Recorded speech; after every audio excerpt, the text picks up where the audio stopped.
Well, hey guys, this is Cowboy. Welcome to this Cowboy's Ride. It's been a while. Man, I've been sick.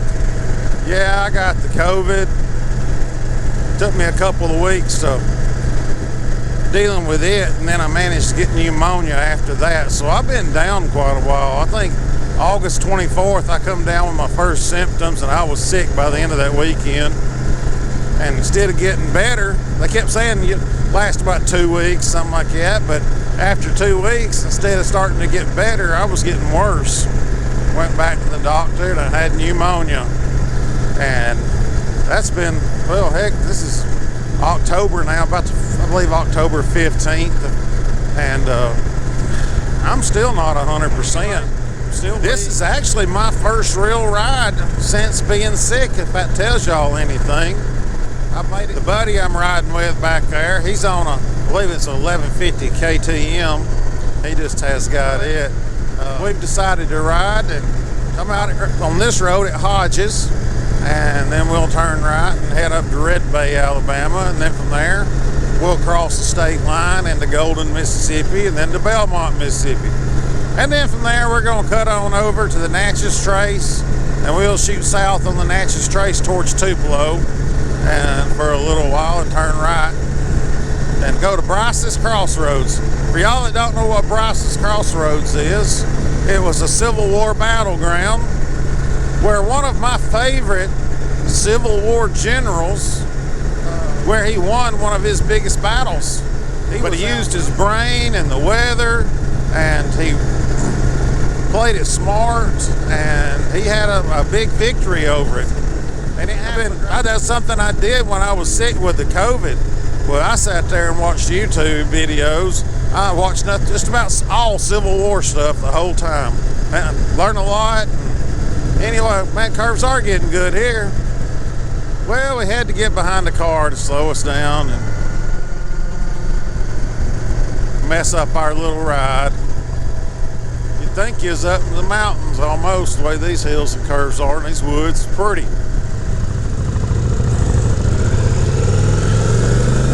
Alright guys, we have made it to the Natchez Trace Parkway. We're getting on it in Tishomingo, Mississippi. According to my Google Maps, we're going to run down the Natchez Trace for 20 miles. I've rode this part of the trace several times. I don't know that we'll pass it here or not. If so, we'll stop, but there's a real nice Indian mound. And I want to show it to Tony while we're in this area. The Natchez Trace Parkway, if y'all have never heard of it, it is I guess it's a must-see. This parkway, the Natchez Trace, has been around since sometime as early as the 1700s. Of course, it varied and went on and off the road in different places from this. But this is a national park, this little highway is, and they keep it maintained real nice. There's no commercial vehicles on it. There's no gas stations or stores on it. You have to actually exit off the parkway to go find gas. It's beautiful. I mean, it really is. And I imagine you wait a few more weeks and these leaves really start changing colors. It will be a real nice ride. The only downfall that I can tell you to the whole trace is the speed limit. The speed limit is 50 miles an hour, and they say they enforce it pretty good. I catch myself easing on up sometimes because, man, I'm telling you, we've rode this all the way up to almost Nashville. Or actually, we rode it down from about Nashville at Leapers Fork. Y'all need to check that place out. It's close to the end of the trace. Y'all go Google Leapers Fork. It's a pretty neat little place. Or find some YouTube videos, because I mean, it is. Y'all need to check that out, especially if you've ever thought about going to the trace. It's definitely a must stop on the northern part of the trace. But man, to just ride on the trace with nothing but just trees and, you know, and running 50 mile an hour, I just about fall asleep. It gets boring to me. I mean, I can only handle so much beauty before I want to start nodding off. But now, you know, this was in the 1800s. this was a very dangerous road to travel. What I understand is, hello motorcycle, what I understand from what I've read in the past, you know, people all along the Mississippi River that sold raised their cotton or logs or furs or whatever, they would float down the Mississippi River down to Natchez, Mississippi, and it was a big trading hub. And from there, you know, they'd put the stuff on ships or take it on down to New Orleans and put it on ships, ship it across the ocean to England or wherever.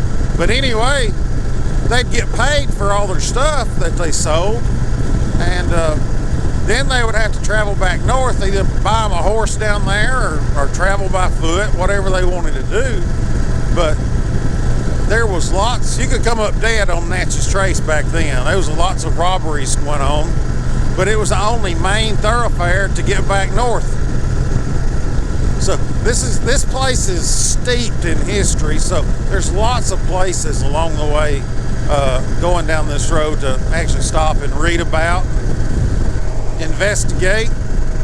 But now there's, like I said, it is a national park, and there's a lot of people ride this, RVs, cars, and motorcycles. So if y'all ever in this area and you got time to slow down and just enjoy life and enjoy the scenery, definitely hunt up the Natchez Trace Parkway. There's no charge. Here's a neat little stop about 20 miles north of Tupelo on the Natchez Trace. It's the Far Mounds. We'll show y'all. They got a neat little overlook and restrooms. There's our two steeds. My buddy's new bike. KTM 1190. You like it? Can't really see the things, but we got, looks like 4 mounds, Indian mounds. There's another right over there. There may be some even further back. I don't know. Maybe y'all can see that. The sun's not too bright. Far Mounds. Far Mounds is the largest and most important archaeological site in northern Mississippi. 8 large dome-shaped burial mounds are scattered over an area of 90 acres, 100 football fields. These mounds were built and used about 1 to 200 AD by a tribe of nomadic Indian hunters and gatherers who returned to this site at times to bury the dead with their possessions. United States Department of the Interior, National Park Service. Well, that's a lot more mounds there than I realized. All right, we're gonna load on up and head to Brice's Crossroads.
Brice's Crossroads National Battlefield. We're here, buds.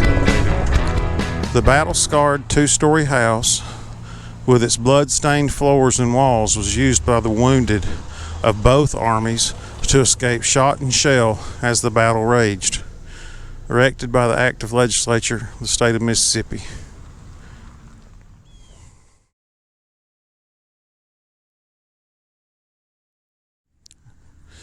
In memory of the men of the Confederate and the Federal armies who took part in the Battle of Brice's Crossroads, or Tishomingo Creek, June 10th, 1864, which resulted in the victory of the Confederate forces under Brigadier General Nathan Bedford Forrest.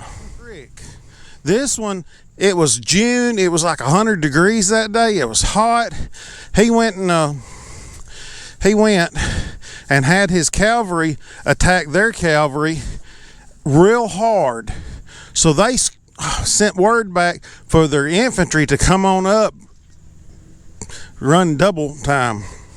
And they had to run a long ways. And by the time they got here from running, because they were all marching, and wool uniforms in June, 100-degree heat, they were exhausted and couldn't fight. So he whooped their butts. I mean, it was still a bad battle, but he beat them with just a third of the forces. When General Sherman advanced on Atlanta, General Forrest sought to destroy the Union supply line between Nashville and Chattanooga. He had nearly reached the marching southeast from Memphis under General Sturgis. Forrest's remarkable ability to concentrate his men quickly and to strike vigorously resulted in a total victory by 4,787 Confederates over 7,900 Federal troops, who retreated in confusion to Memphis. Yet Forrest was diverted from the primary mission of destroying the supply line. Sherman continued his march towards Atlanta. I was off on the Bethany Historic Cemetery was established in 1853.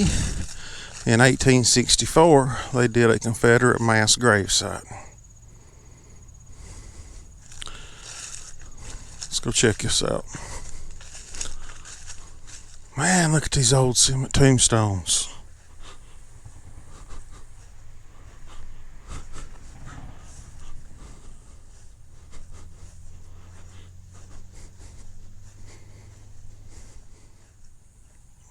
Our boys in gray.